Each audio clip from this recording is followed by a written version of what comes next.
This professional development video is brought to you at no cost thanks to our sponsors, including the Ontario Ministry of Education. In order to keep these PD opportunities coming, please enter the name of your school board at the link in the video description below. Thanks and enjoy. Hello and welcome to this PIR live event webinar brought to you by the Ontario Ministry of Education and Partners in Research Canada. My name is Stacey Joyce and I will be your host. If you are joining us live, a quick reminder that you can ask questions anytime throughout the webinar by finding your way to the chat button in the top left corner of your screen. Make sure you change the to field in that pop-up window so that it includes attendees or everyone. That way all of our audience members will be able to see what questions are being asked. So today's guests for this webinar, we have Dr. Jeff Orchard. He is an associate professor at the Sheridan School of Computer Science. He's also cross-appointed to the Departments of Biology and Applied Mathematics. He is a core member at the Center for Theoretical Neuroscience, and he is, as of January 2018, going to be the Director of Computational Mathematics, and all of that is at the University of Waterloo here in Ontario. And we also have Michelle Booth, who just joined us. Do we have your audio there, Michelle? I think so. How is that sounding? Wonderful. I'm so glad you restarted. We had Michelle's audio before. Now we have your video too. That's wonderful. Okay, so I'll just introduce you, Michelle. You have perfect timing. Michelle Booth is the Technology-Enabled Learning and Teaching Representative, or TELT, from Waterloo Catholic District School Board. So thank you so much for joining us, Jeff and Michelle. I just gave our teachers the rundown of what we're about to do. So we're going to talk about connecting with experts via video for your classroom and how you can leverage VROC to do that. Then Jeff will give us his point of view from outside of the classroom on all of this computer science education stuff. And Michelle is going to run through all the practical aspects of how are you actually going to do this in your classroom with your students next week or you know, a different time as well. So let's get started with the bringing outside expertise into your classroom bit. So I'm going to share my screen here, and we're sort of demonstrating this platform with the webinar here. The VROC program uses the Zoom platform, and in a video call you would be able to share your screen, or the expert would also be able to share a screen the same way. You can see dynamic, you can see as I scroll, etc. So I don't want to spend a lot of time on this. There's lots of resources. You can ask me questions in the Q&A at the end. You can get a hold of me. My contact information is on the website here. So anytime you can contact me by telephone or by email, and all of that is on the website at www.pirweb.org. So where I want to show you on the website that you can sign up is right in the top banner there, and you would click on K-12 Educator, and it's just a quick web form that lets us know some demographics on who is using the program so that we can report to our funders, as this program is a no-charge program for you. We provide you with the software, we provide you with support as well, and our funders want to know that the program is being used. So that's where this sort of sign-up form comes into play. You just fill out the basic information, submit, and then you'll receive by email at the address you provide all the information that you need for beginning with the program. So once you do that, you can also find out more information before or after the sign up under programs and VROC. There are lots of links here for frequently asked questions, the support documents that I mentioned. We have lots of screenshot documents here to support you through the steps of getting started and placing video calls. And we also have video call tips available for you that talk about how to initiate your call, what should you communicate to the expert, how can you prepare your students, what should you be prepared for during the call, how do you make that call the best it can be, that sort of thing. And those tips are not specific to VROC, so if you're using any other method to bring in expertise to your classroom via video call, do feel free to come here, find these tips, and apply whatever it is that you can to make those calls successful. From here, you can also find Expert Book, which is our online directory of experts. And that's one other thing that I wanted to demonstrate for you. You can sign in to this directory because you have to figure out who to call. It's one thing to give you the platform to connect, but you need to figure out who you can connect with. So that's where Expert Book comes into play. You can search here by keywords. So we'll use keywords of the day of computer science. Let's say I'm teaching grade 6 and I'm doing that in English. I can click those check boxes there and then search. And it's going to take a minute to run through our directory, and it's going to come back with several profiles for individuals who have agreed to participate as experts within this program. And it will show you where your search terms are showing up in their profiles. So if I scroll down long enough, I'll probably come up with a familiar name here. Erin Langell is doing one of our webinars next week for the classroom, actually 2 of them. And eventually, if I keep scrolling, there's somebody who you'll meet tonight who's on the call. Dr. Jeff Orchard is also an expert as part of our VROC program. So that is, that's how you figure out who to call. If you want to know more about Jeff, you can see there's a ... here. His profile has been truncated there in the search results. I can click on his name and find out a little bit more information about Jeff's expertise. And I can even go to his website to find out more. I can see here what languages he speaks, which grades he's comfortable speaking to, and his sort of usual availability. From here, what you would do is actually use this email address and email Jeff directly to let him know what your students are learning, what grade they are, and what you hope to accomplish within that video call, and then scheduling when that might occur. When that does happen, I can't share with you the Zoom platform because we're using it at the moment, but I can show you one of our screenshot documents here on that tech support page. And here you can see it's going to run through for you how to sign up for a profile, how to search Expert Book, and how to place a Zoom video call. This one's for PC or Mac. We also have additional documents for tablets. So from here, I'll skip over the Expert Book stuff. We just did that live. You would sign into Zoom, and then here you can see that you've got some tabs along the bottom, a contact list you can expand here. And then when you hover over an expert's name, you can click Meet, and that's how the video call works. So if you want a rundown of that or a test call of that at any time, you can let me know. I would be happy to support you if you decide you want to bring in some expertise, whether it's next week or another time.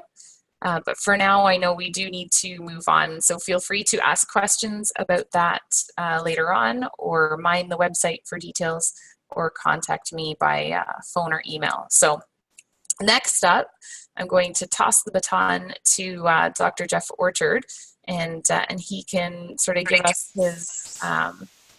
his take on this Computer Science Education Week thing we're preparing for. So welcome, Jeff. Thank you for having me. And I thought it was a nice demonstration of the need for computer scientists in the world to have this sort of technical glitch at the beginning. Very, very nice demonstration. As you can see, we're using computer science right now. I mean, this is all made possible because of computer science. A lot of engineering as well, of course, but we're in the information age, and a lot of what we pass back and forth is information. So I'll just give you a quick sort of overview of my impressions of computer science education and where computer science and coding fits into society. First of all, the students maybe don't care so much about this in elementary school, but the job prospects are excellent for people who can code. There essentially is a shortage. There's a labor force shortage of people who can program, and a lot of computer science programs are trying to build capacity and take more students, but we need good students to be to come to us from the school system. So I think, these people that graduate from our programs, they go and they get jobs, and they're not just eking by, they're making good salaries. So that's nice, but what about the students in grade 3, 4? They're not necessarily thinking about careers yet. Luckily, programming is really fun. I actually enjoy it. It's like, I think of it as like playing with Lego. You're building something, and it's like a toy. Programming is like a toy, and you're building something, and there's this real feeling of accomplishment when you finish building something. So I actually really enjoy it. I think a lot of people, not just me, enjoy it. And I think a lot more people would enjoy it if they had exposure. Because programming, there's kind of I think a lot of people think programming something like esoteric and sort of beyond their comprehension. It's not like that at all. In fact, there's nothing magical about programming at all. In computer science, we all solve computer science kind of problems every day. We all solve problems every day. Computer science is just taking solutions and putting them in a particular kind of recipe that a computer can understand.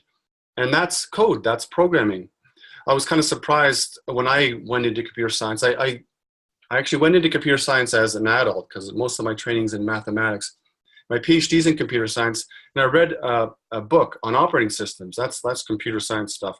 And I was surprised that all the stuff that your computer does, this program called an operating system that runs everything in your computer, it's really just the same thing as all the procedures you would have in like the office of your school, for example.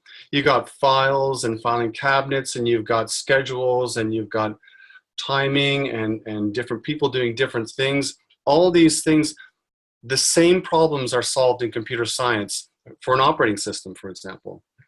So there's nothing really magical about it. It's just basically putting your solutions into a recipe into a computer. Now the nice thing is, computer will like keep running as long as you ask it to. You don't have to ask a secretary or something to keep doing this task over and over again. It's there just waiting for you to program it. So there are many ways of getting into computer science. You know, there's this kind of view that you're going to sit in a cubicle and you're going to be antisocial. That's kind of a stereotype. But I like to swing it around and say computers are everywhere. Everywhere. I mean, it's almost a problem. Computers are so sort of invasive in our lives. Social networking and smartphones and all these things. That you can pretty much decide what you like, what is your passion, and then you can approach that, if you like, from a computer science perspective. So social networking, I already mentioned. That takes a lot of computer science to make Facebook work. Computer games, fashion industry, film industry, like special effects, cars. There's a lot of computers that go into cars. Finance, astronomy, even teaching. We're using a platform for largely for teaching. When I teach, and probably when you teach, you also log into something and you track marks and grades and deliver assignments and things all over. My wife's a teacher, so she uses Seesaw and different platforms like this to share pictures and stories and stuff with her with the families. This is all computer science. So choose. You can tell people to choose what you're interested in, and then write a program about it. And I think that's computers are so ubiquitous that's basically the way you can think about it. And I also think computer science is important because it's just changed society. Things have, really quickly. Think about like from 1800 to 1900, how things changed. And now think about, from 1900 to 2000, how much things changed. Now from 2000 to 2017, that rate of change is just accelerating. And it seems to be largely driven by computer science and the flow of information. Computer science really is all about information. It's like information science, taking information in and processing it and making decisions and delivering it to where it's useful. That's the world we live in right now, at least in the Western world. And I kind of see another era starting, and it's probably not news to you. Artificial intelligence is making a big noise right now. And to the point where in the 60s, when computers were first being used, they thought, oh, brains are networks of neurons. we can simulate networks of neurons and get computers to solve problems that humans solve, like recognize things in images and make decisions and understand language. And it turns out that was much, much, much harder than they had thought. So they kind of gave up on neural networks. Well, in the last 5 to 10 years, they've kind of discovered some of the, or sort of gotten over some of the hurdles. And we are now at a point where we're able to train neural networks to solve some of these problems that were only human solvable before, like looking at a picture and deciding if there is a microwave in the picture. Humans can do that. Getting a computer to do that, completely different ballgame. Very, very difficult until just recently. How do we do it? Well, we train these networks, these deep neural networks that are like brains, and their architecture mimics quite closely the architecture of a human brain. So it seems that computer science now is telling us a lot about how our own brains work and how we perceive and how we solve these really complex problems like perception and natural language processing and moving our bodies around in a nice fluid manner. So artificial intelligence is something that's going to become more and more ubiquitous. And often if you're on the phone and you're calling some company, they're using a neural network to understand what you're saying in what language you're speaking, like the English, I suppose. So these sorts of systems are going to be put out more and more to solve these really human problems that humans can solve, but computers have had difficulty. Facial recognition is another example. Humans can solve it, but it was really hard for computers until recently. So I really like programming. I think that's a really positive message here, is that programming really is fun. And I think once you get the kids started, you just kind of need to give them a little introduction and then show them how they can sort of expand their knowledge. And a lot of kids will just take off. They'll run with it. That's what I did when I was a kid, and I've seen it happen over and over again. So hopefully this week, and then continuing on throughout the rest of the year, perhaps, you know, your kids can get this exposure and get really excited about it. Well, thank you so much for sharing that perspective with us, Jeff. I know our teachers are chomping at the bit to get to the practical stuff that we're going to show them. But before that, I just wanted to ask you, what is it sort of at the top of your wish list? So you are dealing with students who are entering into computer science in post-secondary. I'm sure you also occasionally deal with students who are not pursuing computer science as their primary goal. What would be sort of at the top of your wish list that you would love those students to be prepared with before they head off to their post-secondary pathway? It turns out mathematics is really important. So I'm talking about a computer science program here. So you don't necessarily have to go into computer science to be a programmer. I know there are other programs in colleges and some software engineering programs that have a slightly different take on it. It's more about learning how to program. In computer science, we learn more of the theory about information processing and algorithms and stuff like that. So for computer science, math is really important. So I would urge students to kind of stay engaged in math if they can. Awesome. Well, thank you so much for taking the time to join us in the evening, no less, outside of your workday, and sharing sort of your point of view outside of the classroom with us. Thank you for having me. All right. Well, have a wonderful evening, Jeff. I'm going to pass the baton now to Michelle, who is going to show us the more practical aspects that I know some of our teachers have been waiting for. Okay, everyone, I'm going to go ahead and share my screen. Before I do that, I just want to make sure that everyone can hear me great. Yes, we can. Okay, I'm going to go ahead and share my screen then.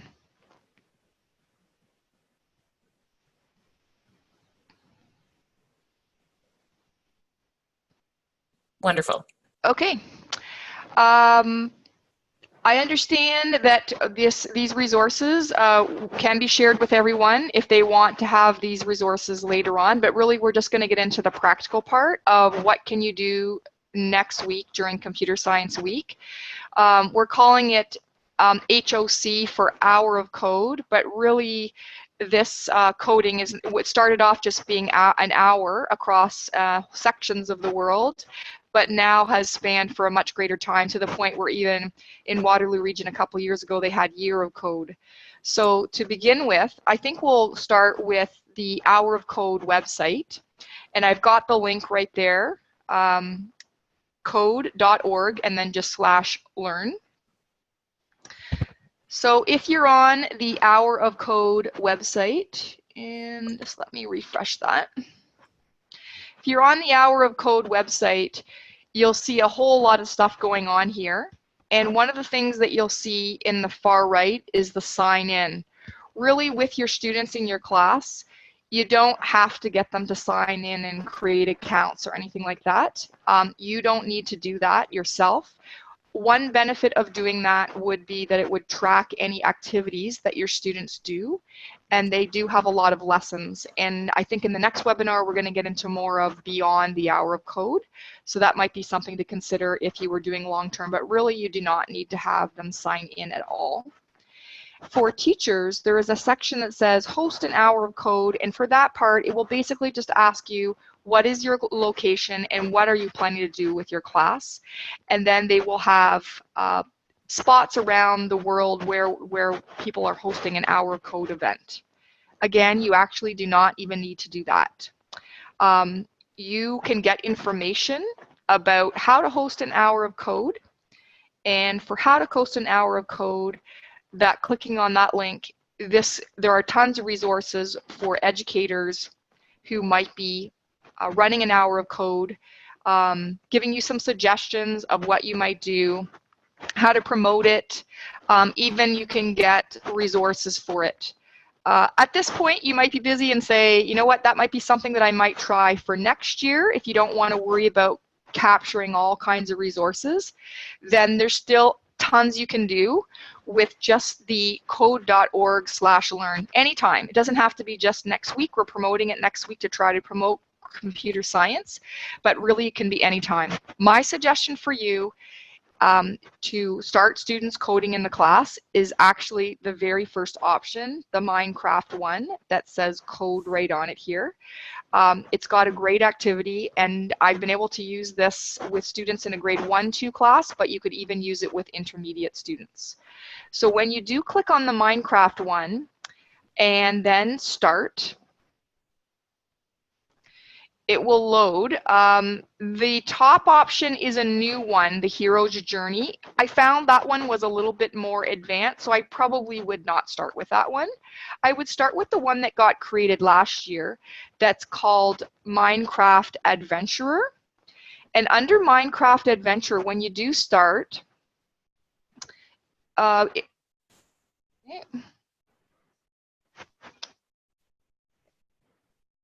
okay, so I would probably, to be honest, I would probably not watch the videos with the students. I wouldn't start with that. I would probably just try and get them going. And so I would just encourage them to X off the video. They could do this with a partner if you don't have a device for each student in the classroom, or you could do this whole class with a screen at the front. And I think the next thing we want to do is get started and choose our character from Minecraft. I'm going to choose Alex, of course. And the Minecraft will begin, and it actually will give you some hints up here. So it will tell you to add a second move forward command to reach the sheep, and you just click OK. And it already gives you some of the blocks. So if you're familiar with doing any kind of block coding like with Scratch, it is similar to that. But if you're not familiar with that, that's okay. The instructions are there. And all you're doing is adding another block on. And when you're done, it gives you the hint here to run. And I've already completed the first stage. It will let you replay it, or you can continue on to the next stage. So the next stage or level, if you like, it gives you more instructions. In this one, you have to move forward, and then you are chopping down the tree.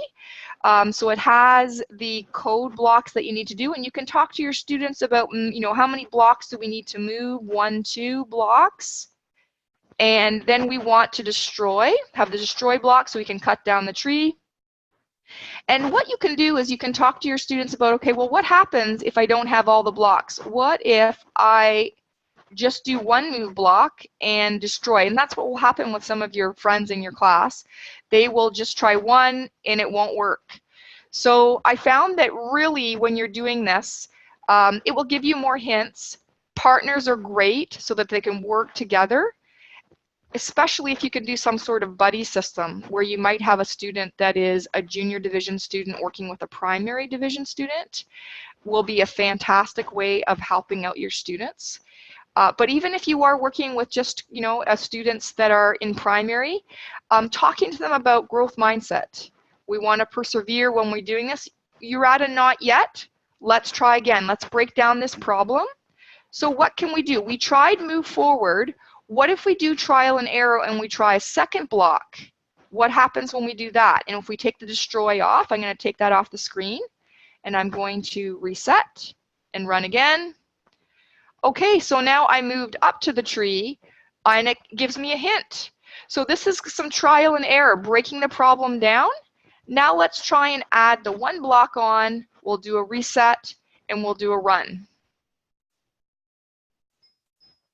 And so we've completed that. And I think once you start doing that, some of our friends are going to just run with it and they're going to be able to continue on with stages, and you'll probably find that you'll have different groups of students at all different stages.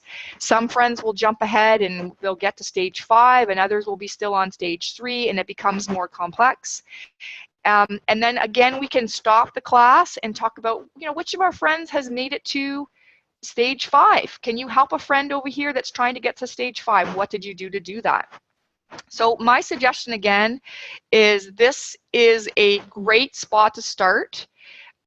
This would be for probably primary, but if you're working with grade 1 and 2, you might want to have some helpers in the room. Grade 2 can probably do it. I've seen students in grade 2 do this. What they would need to be able to do is log into a computer. That part they would need to do. So I'm just going to close that example. I don't know if we had any questions about the Minecraft example that I was going through. I don't see any questions so far, but I can sort of jump in if we do get questions along the way. I can relay them to you. Okay, perfect. So I just wanted to say that for me, that my experience is if you're trying out Hour of Code and you really don't have a lot of time to do a lot of preparation and sign up for things, basically go to code.org/learn, jump onto Minecraft. And again, the one that we picked was the Minecraft Adventurer. And then you just basically pick your characters, and I would say just close the video and start working with your friends. And if you want to try, and watch some of those videos later, that would be great. So that would be my suggestion as a starting point with our friends in our class. So I'm just going to close that. The Hour of Code activity site has a ton of options for you.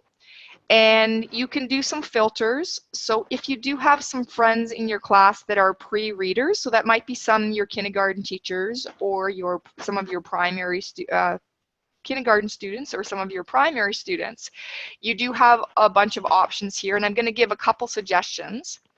If you have iPads, then you might consider the FOOs. And the FOOs will have the students basically decide what direction, the little foo character here, what direction it has to go, whether it's going to go 1 block forward, 2 blocks forward. So kind of like the idea of the Minecraft characters where they were moving on the screen, but with the foos one, it's even more simplified, and basically they just determine how many spots they're going to go.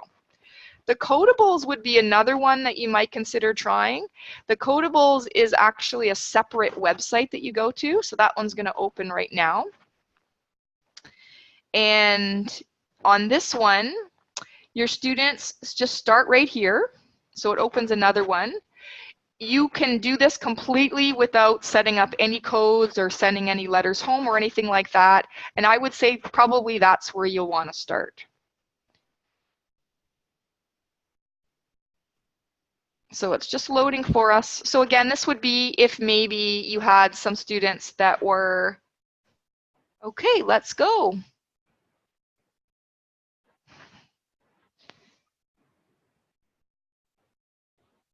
So the blue fuzz has to move across and then down and then across. So we are dragging on these squares here. And then I want to go down.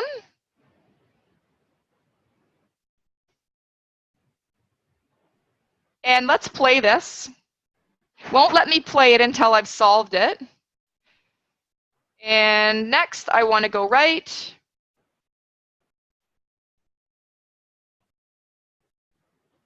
And now,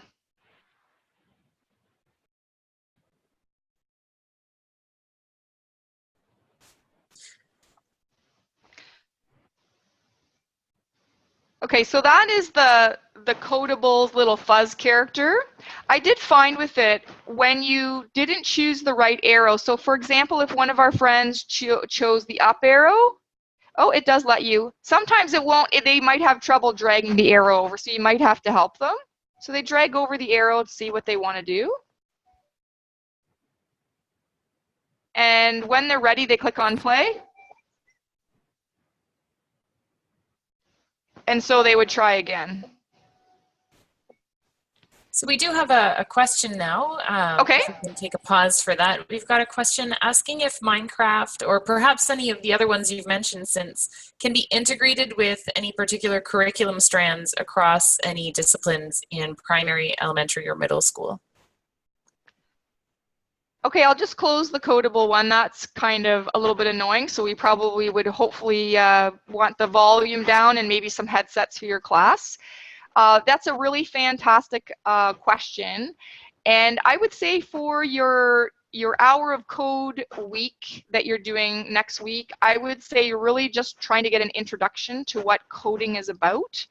But if you do want to down the road, and I think that might be something that we talk about next time, is how you can make connections to the curriculum. And we have, this is the resource from EduGAINS, and I've got the website right here. In EduGAINS, you have some sample lesson plans.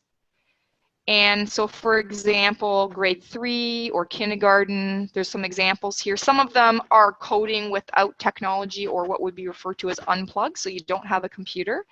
So these ones here are connecting to a grade, but not necessarily connecting to specific subject. And I'm just going to show, I'm just going to go back to this resource. So one of the slides that we have here is this website here from the Toronto District School Board. So let's jump to that.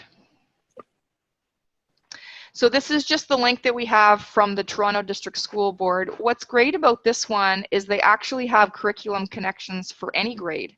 So if we chose, for example, kindergarten, then it actually is giving you the frames, and you can click on it and they will have a whole lesson for you to do. So having a story sequence. And this one, this example here is unplugged, which basically means it doesn't use the computer. So definitely, if you're looking for specific curriculum connections, I would actually say that this resource from the Toronto District School Board is probably one of your good friends, because they have taken a lot of time to make curriculum connections by grade. And they also have programming concepts. So if you have an older grade and you did want to focus on the computer science aspect more, that they do have that resource. They do have specific stuff about Scratch, including essential stuff like step by step, if that was what you were thinking about for your hour of code check-in. Again, my suggestion is simply start with the hour of code activities. And if we just go back to all grades, I think the Minecraft one is probably your best friend. Give it a try with your friends. And then if you think this is something that you want to start using and having as part of your lessons that you're doing in your class, then I would say that coding in elementary, the Toronto District School Board, and the EduGAINS ones those are some great resources for you. So we've got a slide that has those on them. So code.org Learn is the one that I've talked about, the Toronto District School Board one that has those curriculum links. And then that EduGAINS resource is also a great resource.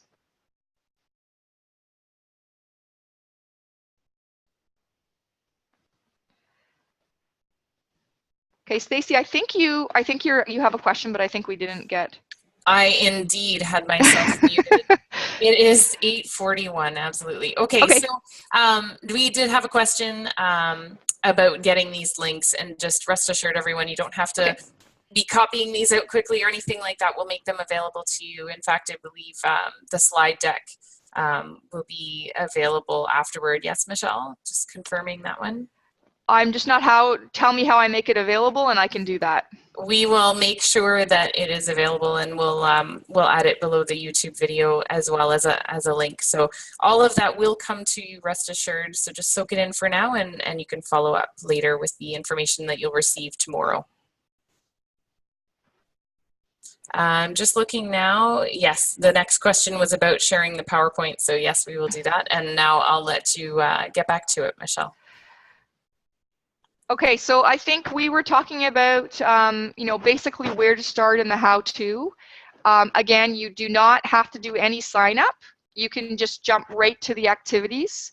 My suggestion was that the Minecraft one is a great one, and that was this one over here, the Minecraft activities one, because it seems to work well with even young primary, but you could use it in intermediate and junior division. My next thing would be that if you want to, you know, if you tried that out with your students and you want to explore some more activities, they're on code.org. You take a look, but I know you're busy, so you may want to just have your students take a look and see which ones interest them. I do encourage you to maybe do some partnering up. If you're a primary teacher and you're trying this out, maybe partner up with some students in intermediate. I think your junior students can really handle trying out a lot of the activities, and I think giving them the freedom in your class just to click and experiment and, you know, work with buddies is really great. I'll just show you a couple other things on here. So it does have filters off to the side. So whether you have iPads or you have Android tablets, you have options there. What grade you're doing. A little tip for you if you're wondering which ones are the code site and which ones go elsewhere. All the ones that have code on them, you're doing all the coding directly on the site. So there's one here, there's a Star Wars one. The Star Wars one is similar to the Minecraft one. You have the Flappy game, also the same kind of thing. And then you have these other ones that that you can see here. There's a Scratch one, another Scratch one. There's a Google CS First one. These other ones, you're actually going to be leaving the code.org Learn site, and you're going to be going elsewhere and doing the activities somewhere else. So just be aware that you're going to be going somewhere else, and you might be asked to open Scratch, or the example with Kota Bulls, open Kota Bulls, and you're doing something there. So again, my suggestion for the start of it is probably just to start right here with the activities that are right on the website, the Minecraft one, other ones that say code on them. But if your friends want to give a try to some stuff in Scratch, or if they want to give a try to some of the ones that have Tinker on them, those are great. So you can use the filters to do that. If you want to try a couple of activities and you know that you do not have computers, then what you may want to try from this website is there's one here that is this iterations one. The iterations one gives you a whole lesson. The video's there to kind of explain what it's all about, but there's a whole view lesson plan, and you can do an activity with your friends in your class, and really it's just having them do a sequence of claps, and you can see here, clap, clap, clap, and then hands behind your head, hands on your waist. So it's just basically going through a sequence of things and doing it in order, and then you're repeating it. The next activity would be to take away certain steps. So just one example here of something you can do without a computer. On the EduGAINS site, there was a whole list here of items. And on the EduGAINS site, that was sample learning and activity and resources. You had ones that did not even require a computer. So if you wanted to try to do multiple days next week or over the next couple of weeks, but you don't always have computers, you do have some options for not using computers. And as I was mentioning when I was going through and just talking about it, that buddy up, really talk to your students and your friends, really a growth mindset. I can do this. I might be at not yet, but let's persevere and try again. And Dr. Orchard was talking about computer science and some of the aspects of computer science. We are also showing students a little bit about coding. So we're explaining how to do some block coding, or maybe we're doing a different kind of coding if you use Kota Bulls or one of the other examples. But we're also trying to work with students and teach them about computational thinking, about breaking problems down, about tinkering and trying different things, about working with partners and trying to come up with a solution. So my suggestions to you would be just give that Minecraft one a try, and then if your friends have had a try through that, then let them explore some of the other activities on the code.org/learn site. Great. We do have a couple questions here pending. We talked a lot about online activities. We talked a lot about unplugged activities. Okay. And we have an interesting question here about what if you have a device but you are offline? So are there any activities you know of that students can do on a tablet that maybe could be preloaded so they didn't need an internet connection at the time? Well, I do know that if you want to use Scratch, so I'm just going to go to the Scratch website. So if you just do a search for Scratch, you'll easily be able to find it. There is available, so this is online, but the original Scratch was not online. So if you just do a search for Scratch offline, you can use Scratch offline, and it's something you can download, and then you don't need to worry about having the internet. So you could do it completely off the internet. For that, you could do that. I could see students in primary being able to do Scratch. I would suggest buddies. If it's something that you're going to try and do alone, I would probably suggest to work with buddies, with someone maybe in an older grade to help you out. But you could get a copy of that offline editor and then potentially put it on other computers in the room. And then if you don't have Wi-Fi or internet access, that would be a suggestion that I would have for you. Or some of the unplugged activities that we talked about. The EduGAINS site had some unplugged activities. The Toronto site also has some unplugged activities, and the code.org site had some activities. That's what this Getting Loopy one was. So if you don't have a lot of computers or you don't have the internet, some of these ones that are so-called unplugged might be a great option for you. Right. I've even seen some teachers sharing how they've used literal paper cutouts. So we see on the screen with Scratch that you've got those drag and drop items for moving forward or turning and that sort of thing. Mm-hmm. Some teachers use Post-it notes or actual printouts of those types of little drag and drop things that fit together. There are lots of ways that that you can certainly do that.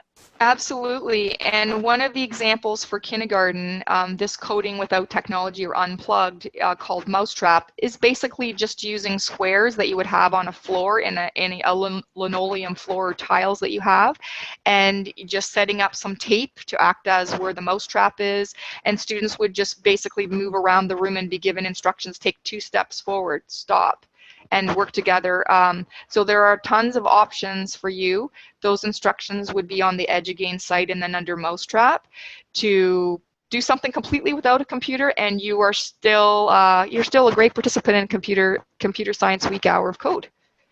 And that has the added benefit of getting the kids to move around, which in kindergarten is pretty key, as I understand it, from my 5-year-old. Yep, fun times. But another question coming in about what type of coding might be appropriate at what grade level. So they're asking about JavaScript in particular. What grade would you suggest beginning to teach a programming or coding language like that?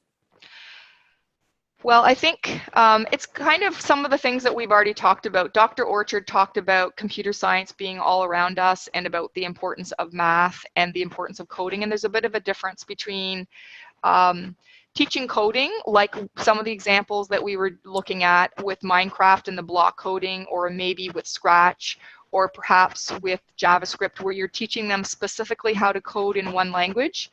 And then there's another thing that Dr. Orchard talked about, which is computer science and computer engineering. And those are the skills and the methods that you use as a computer scientist. So learning about the different structures of the language and learning about the procedures that you do. So maybe you're doing design and planning as part of your computer science work or computer engineering work. And I think that that's really not what we're talking about in kindergarten to grade 8. We're talking more about, we're showing them a bit of how to code, but we're also trying to teach them more about computational thinking. So we're trying to teach them about being logical thinkers, about making judgments on things, about having an algorithm or coming up with solutions, about looking at patterns in things. So if we have a block of code, we're looking at move twice, or we're doing move 3 times, or the loopy example that we talked about where we're repeating the clap, clap, clap. So we're looking more at patterns, that kind of thing, breaking down a problem. Those sorts of things, to getting students to tinker. So I think in K-8, we're thinking more about being a computational thinker. We're not necessarily saying that we should put Scratch or JavaScript in a particular grade. That's not what we're suggesting. Those different languages, certainly we can have clubs in our school. I think we are finding that we do have students even in junior division and intermediate that are learning various languages, JavaScript, Python, all different languages.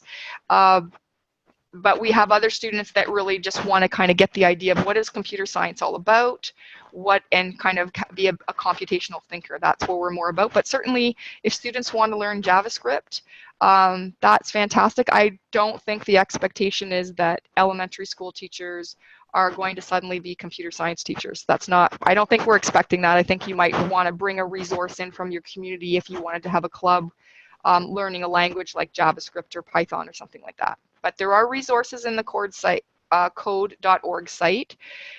If you do have friends that wanted to learn something more like that, I'll just move that off to the side. You can pick a different grade, and you have different topics here. So you do have more options here. And so there's processing, which is very much like JavaScript. If you wanted to try processing, you do have various other languages here that you could try. As a starting point, I would say that's not where you're at, but there are different ones that are there if you wanted to try doing different languages with friends, language independent. I think if you wanted to try and bring something like JavaScript in your K-8 class, I think you're really looking at a club and maybe having mentors come in, maybe students from high school or maybe someone from the community to help you out. Because I don't think I would say there's not an expectation that a K-8 teacher is necessarily teaching that. Right. Well, I'm just going to put out there our last call for questions. We did promise we would get everyone out the virtual door by 9 o'clock tonight. So last call for questions. In the meantime, I will just sort of ask one summation question of you, Michelle. If teachers don't feel very confident yet with coding or this idea of teaching computational thinking, which resource do you suggest as a first step? Very first step would be go to code.org/learn, and you could do this with, I would say, almost zero prep. Go to the website with your students, and I would say try that Minecraft activity that we opened up. The one we looked at again was the Minecraft Adventurer, and it's block coding, but it's all right on there. You don't need to install anything. You don't need to, it's just do it. I would say try a couple of the stages with your friends in your class, with your students in your class, and then I would just let them take it from there. Personally, that's where I would start, and with a bunch of classes, I've had some success doing that. Teachers were a little bit scared about starting out, and we showed them that, and we just said, let's get started, let's do it, and the students took it over from there. And do you find in that experience that you have with starting out with students who haven't done this before, teachers who haven't done this before, if a teacher has done that where there's been very little or no prep and they've just sort of learned along with the students, what have you found as the reaction from the students? Do they seem to like that, or do they have a problem with that? Do you have any read on what the students seem to react? I think the co-learning aspect is wonderful, and I think it's the whole growth mindset idea that we have going in many schools, in many school boards, where we're all just learning together and we're all at a not yet stage, but we're going to move forward and we're all going to have that I can do this and learn together. So I think that the students really enjoy doing it, and the teacher just say, you know, we're all learning together, and maybe we have someone in junior division or even someone in our class that can lead us on that. Maybe they have done this before, maybe they know some scratch, or maybe they've done the foos before or something else, and they can show us to do it. And I think just being open to, we're all learners and we can learn from each other. Right. So we did get one question coming in at the buzzer asking specifically, do you have any knowledge of sort of a movement in Ontario or your school board of designing apps on Apple using Swift in maybe grade 7, 8 or beyond? We ourselves, we are not a board with a lot of Macs or Apple computers, which is what you would need for Swift. We do have the app program, building apps program that happens in junior division. I know many boards do that, where there's a partnership between junior division students and some computer science students, and I believe they are doing a whole bunch of different possible tools, App Inventor, some Android stuff. But as a whole in our board, we are not a Mac board, so we don't have the hardware to do that. I know that there is a teacher in secondary at the Elmira District School Board and the Waterloo Region District School Board that is doing Swift, and I saw her at the Bring It Together conference in November talking about that. So I know that we definitely have people in the area that are doing it. I think developing apps, super powerful, and I think students would really like that because they get to make something for their phone. And I think moving forward and doing something like that might be something to consider a partnership with a secondary school, or maybe someone in your community come and help you out with that if you wanted to do something like that. But you would need to have, if you want to actually do the coding for your iPhones, then you would need to have the Mac computers to do that.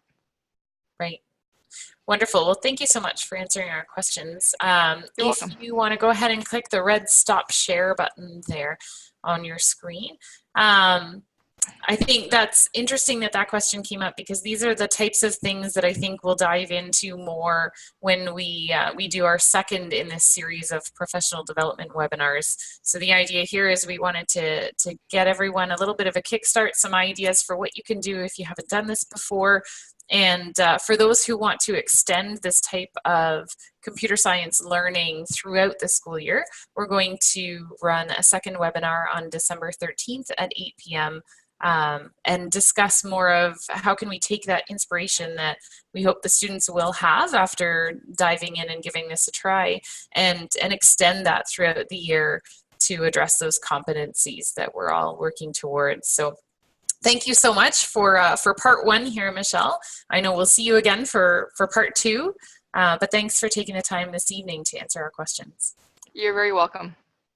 So next week, just to let everyone know, we do have several English and French webinars that Partners in Research and the Ministry have come together to provide. So they're separated by grade division. You can have a look for those, as well as our other programming, the VROC program that I mentioned earlier, and other free programs. All of that is at pirweb.org, or you can Google Partners in Research Canada. Thank you so much for spending your evening with us, or taking the time later to watch this recording, and have fun during Hour of Code. Bye, everybody. Bye, everyone. Thanks for watching this video and introducing your students to coding. Please don't forget to enter the name of your school board at the link in the video description below.